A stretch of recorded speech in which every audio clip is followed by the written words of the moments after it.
Life is one of the greatest businesses that you have on the face of the earth.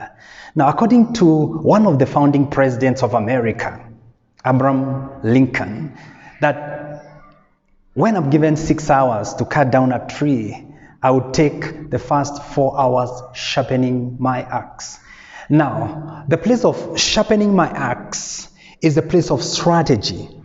And of course, in strategy, they tell us to do the great things where they're still small and the difficult things where they're still easy, because that journey of 1,000 miles begins with a single step. Now, this is a conversation about strategic planning. And of course, the moment we hear the name strategic planning, it sounds something out of this world. And so in this very short clip, I'm going to be taking a few minutes for me to take us through what is this thing that you're calling strategic plan. Strategic plan for your life, we are talking about that. Strategic plan for your organization, strategic plan for your business. Now, every single strategy comes up with an individual sitting down to really clarify exactly what they want to see at the end of it all. They always say that your organization does not have a mind. Your organization does not have eyes. Your organization does not have ears. It does not have legs in order for it to move from one place to the other.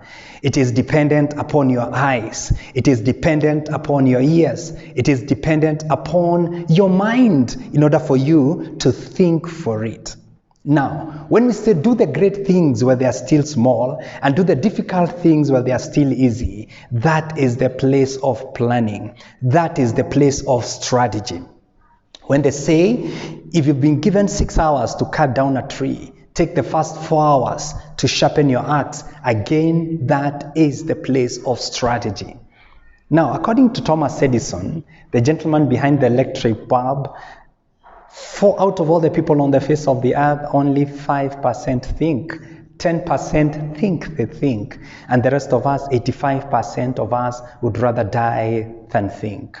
And so this is a conversation that is supposed to get us to the place whereby you're going to think on behalf of the business. Remember, you are the mind of that organization. Remember, you are the eyes of that organization. And so it can only see as far as you can see. We start with the first thing. Anytime that you're thinking about coming up with a strategic plan, the first thing that you want to think about is, what is it that I want to be said about the organization after the planning phase? So eventually, what is it that you want to be said about the organization? And here is where we look at the vision statement. So what is your vision statement? You want to be the leading organization in this or that, or you want to be the most celebrated organization in this or that, or you want to be the to go to, you want to be the most sought after. What is it that you want people or the market to say about the organization 5 years from today, 3 years from today? So at that point in time, you are the one to sit down and really agree with yourself in terms of the duration. I want to do a 5-year strategic plan. Now that tells me that the environment in which I'm acting or working in is not very volatile. And for that reason, some of the things that I'm going to predict now, 5 years down the line, are going to be almost accurate. But if you're living in a VUCA world, VUCA we mean a very volatile, uncertain, complex, and ambiguous environment or sector or industry, then there's need for you to come up with a shorter term strategic plan. We are looking at 2 years, we're also looking at 3 years. Now, after coming up with a vision, the next thing you want to come up with is the mission statement. And mission is the reason for existence. These are the things that we do in order for us to accomplish that great vision. So what are those things that your organization does on a daily basis, on a weekly basis, on a monthly basis? Mission, very, very critical. And how do you accomplish that mission? Now, in order for you to accomplish the mission, then you need to think about core values. These are the things that are going to guide and govern the culture of your organization. Now, you can't talk about your core values or the culture without you taking time to think about your key stakeholders. So who are these people who are involved directly or indirectly in the day-to-day running of your business? Now, one of the key stakeholders is the shareholders. These are the individuals that have invested in the business. You also want to look about think about the second most important person in the organization, and that is your staff, the employees. They're also stakeholders. Number 3, you want to think about the suppliers. You also want to think about the regulator. You want to think about those people that interact with you either directly or indirectly. You want to look at your creditors, you want to look at the debtors, you want to look at your neighbors, depending on the kind of business that you're doing. Now, with regard to who they are, with regard to the kind of association that you would like to have with them, in order for you to achieve the vision, then you need to come up with some of those core values that are going to guide the culture. Now, they tell us that culture is to an organization what character is to an individual. So your organization is either going to achieve the vision, the mission, depending on the core values and the culture that you have set for yourself. Most people like copying what is happening in other organizations, and you'll find in most organizations they are thinking about integrity as one of the core values. But the key question is this one of the things that you require, or it's already working in your organization? Comme d'habitude, business as usual. Now, upon coming up with a vision, with a mission, with the core values, it means that you are now done in setting the general ground play in terms of how things are supposed to be done. Now, the next thing, you want to think about the realization of the mission, the realization of the vision. And it's at that point in time that you want to come up with key result areas, or some people might call it strategic pillars. Now, you are going to subdivide your organization in various segments. Some might want to think about the product segment. Others might want to think about maybe the customer segment. It might be the finance segment. It might be another segment that you might call governance, depending on the key result areas. And it's at that point in time that you want to come up with strategic objectives. For each of these pillars or key result areas, there's need for you to come up with one statement that is going to guide in terms of what is it that you expect to realize when it comes to that particular pillar. For example, when it comes to customers, you might want to talk about, I've been having issues in terms of growth, and so one of my strategic objectives under this pillar is to grow my customer base by 50% or by 90%. It's to ensure retention by 95%, especially if I've been having issues with retention. Now, the moment I do that, it's supposed to now set the stage right for me to ask myself, where am I?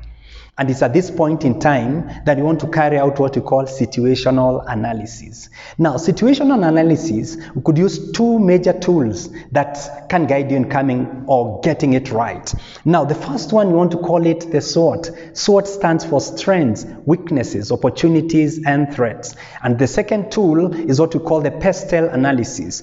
Here, you want to look at the political, economic, social, technological, then environmental and legal. We also nowadays also have included the E, which stands for ethical. Now, for each of the pillars or the key results areas that you want to look at, you want to subject each of that to the SWOT analysis. And you ask yourself, what are the strengths in the financial area? What are the weaknesses in the financial pillar? What are the opportunities and what are the threats? Now, the SWOT analysis is one of the things that is going to give you the backbone of the strategic plan, because it's on account of looking at the strengths, weaknesses, opportunities, and threats that you're going to come up with a general game plan that is going to help you get the results that that you have been desiring. So without getting the SWOT analysis right, then it's going to tell me that most of the things that you're going to put in your strategic plan are not going to be realized. Then you also want to look at, when it comes to SWOT, one of the core things that you're supposed to do is to make sure that you've connected strengths to opportunities. You also want to make sure that you've converted your weaknesses into strengths in order for you to tap opportunities. And finally, you want to make sure that you've mitigated the threats. They tell us in Swahili, usipoziba ufa, utajenga ukuta. So it's at this point in time that you also want to make sure that you've converted your threats into strengths, and of course you've come up with that way of tapping the opportunities that are there in the marketplace. Now, you already have your SWOT in place. Next is the pastel. And here you want to ask yourself, what is happening in the political environment? What is happening in the economic environment, in the social environment, technological, environmental, and legal, and also ethical, that are going to affect the way you do your business. So at this point in time, you want to look at the cause, the effect, and of course the action that you're going to take for each of these 6 areas. Next, after doing all this, you want to come up with something that we call stakeholder engagement. And here, you want to look at the people who interact with your business, either directly or indirectly. I want to look at the bank. Bank could be one of the stakeholders. What is the expectation from me as a business? And of course, what is my expectation from them? And here you want to make sure that you know the expectations of each of the stakeholders. This is what they tell us. People are disappointed because of the expectation. So what is your expectation from this stakeholder? What is your expectation from your customers? What is your expectation from your staff? What is the expectation from your suppliers? What is your expectation from the creditors, from the debtors? Now, the moment you get this right, then it's going to be very easy for you to get it right in your strategic plan, so that you know it's not just about you, but it's also about the ecosystem that you are doing this business with. Now, the next component of the strategic plan is now the key area that is going to help you know whether you're getting it right or wrong. And this is what we call the implementation matrix. Now, in the implementation matrix, for each of the key results areas or strategic pillars, you want to come up with strategic goals. This is strategic goal number 1 under pillar number 1, strategic goal number 2, number 3, number 4.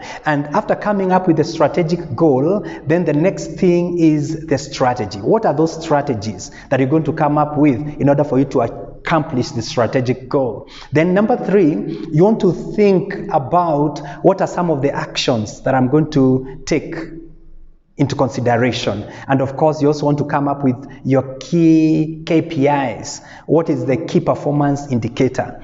What is that thing that is going to show you that you have gotten it right? Then of course, you want now to segment each of the areas of accomplishment into the years. You want to spread this to year 1, year 2, year 3. If you're going to year 4 and year 5, you also want to slot that in your implementation matrix. And of course, you want to find out for each and of the activities, how much duration am I giving myself? That is going to be mapped in order for you to come up with a good tracker of the same. And of course, in the implementation matrix, you also want to indicate action. Who is supposed to act on what? Now, chapter 5 of the strategic plan will have been complete. Now, the next chapter, you want to convert everything that you did in your strategic plan into finances. And here you're asking yourself, how much is going to be required in order for me to achieve this thing? And of course, you are going to be subjecting each of the goals into 2 components. Number 1, we're talking about the capital expenditure. In the financial world, we call it the CapEx. What are these things that you require to spend hefty amounts of money? And of course, these are things that you don't spend on a daily basis. It could be one thing that you're going to buy one-off, and of course, it's going to be applied for the rest of the season. So, capital expenditure. What are those assets that I need to buy? It could be softwares. What are those softwares that I'm supposed to acquire? one-off. And you find for most of the things that we put in the capital expenditure, we might also want to consider coming up with a depreciation for it. That's a talk for another day. Then you also want to come up with something that we call the operating expenditure. Now, these are the costs that you're going to incur as an entrepreneur on a day-to-day basis, on a monthly basis. We are looking at the salaries. We are looking at some of the overheads, the utilities, electricity, the waters, the stationery, and all those other kind of things that are going to be required. So when I look at your strategic plan, this should be the next chapter after the implementation matrix. Then it's supposed to be telling me in a nutshell, this strategy is going to cost 500,000. It's going to cost 20 million. It's going to cost 5 million. And of course, you're going to spread that over time. So that year 1, this is what I'm going to spend. Year 2, this is what I'm going to spend. Year 3, this is what I'm going to spend. And year 4, and of course, the final year. If it's going to year 3, the final year, or the year 2, the final year, or the fifth year, the final year, you are the one to make that choice, depending on the volatility of the industry that you're operating in, or the major changes that you want to see in your business. Now, the final aspect of strategic plan is the implementation guide. How are you going to transition this thing from just being paper, from just being a very well done document, into reality? And here, one of the first things that you want to do is to do a summary of everything. I want to look at that summary of my balance sheet. What are the core indicators? And what is it that I want to do in a nutshell? Now, it's at this point that I also want to come up with my organogram. I'm now giving the new structure in terms of my organization. At the top level, we have maybe the MD, maybe we have the board. After that, we have the heads of departments. After that, we have these workers. This one is reporting to that other person. And of course, this is going to bring about the issue of corporate governance. Who is supposed to be reporting to who? And it's at that point in time that you also want to come up with a tracking criteria. How shall we track the results that are being realized? And here we might agree that once every 6 months, we shall be sitting down, looking at the implementation matrix, and of course, tracking how well we are doing. Is it 50%? Is it 100%? How well are we doing, in order for us to come up with measures of the areas that we need to continue doing, the things that we need to stop doing, and the things that we need to start doing afresh. And of course, it's at this point that you also want to come up with a general guide of what is going to happen in the next 2 years, or in the next 3 years, or in the next 5 years, in terms of the mid-reviews, in terms of the quarterly reviews, in terms of the end-of-year reviews, and of course, the end term of the strategic plan review. What is it that we envision to accomplish? What are those must-dos? What are those must-not-dos? And of course, the moment I come up with that, it's going to give me a good guide in terms of how I'm going to implement this. And of course, once I have my strategic plan done, I now need to sit down and do the final things. And I want to go to the prefix at the beginning of the document, and of course come up with a write-up of how we realize the document. And I want to come up with a very snapshot of the key results areas or key strategic pillars. And of course, is at that point in time that I want to do the sign off. Now, at the cover page of the strategic plan, I also want to come up with a name for it. And the name is not necessarily from which year to which year, but the kind of a theme that I want to accomplish within that year. Now, in that strategic plan, I also want to believe at this point in time, you've gotten into the spirit of the document, and you'll be ready to come up with a motto for the strategic plan. So what is your motto? Is at that point in time that you carry the spirit of the entire document. And after doing the vision, mission, and the core values, right below there, you want to come up with a motto that is going to summarize everything that you want to be accomplished in this particular year. In case you have not done your strategic plan and you're looking for an organization that can help you do that, then we, the Royal Lead Consultants Limited, we can do that for you. We are just a call away. And of course, it's not just coming up with the document, but we're also going to work with you in making sure that this is no longer just a document that is supposed to gather dusts on the cabinets, but it's something that is going to be converted from just being an idea into a reality. My parting shot is this: how you do anything defines how you do everything.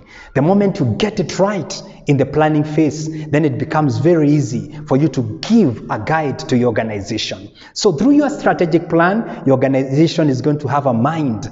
Your organization is going to have a game plan. Your organization is going to have eyes to see. It's going to have ears to hear. And of course, when you are asked, where are you supposed to be as compared to where you ought to be, you'd be having the answer, because the strategic plan is the master plan as to where you need to be as an organization. And of course, we also help you come up with one for you as an individual. Whatever works for the organization also works for the individual. Are you ready to get it right when it comes to strategy? God bless you, even as you chart the best direction forward for your organization. How you do anything defines how you do everything. Thank you.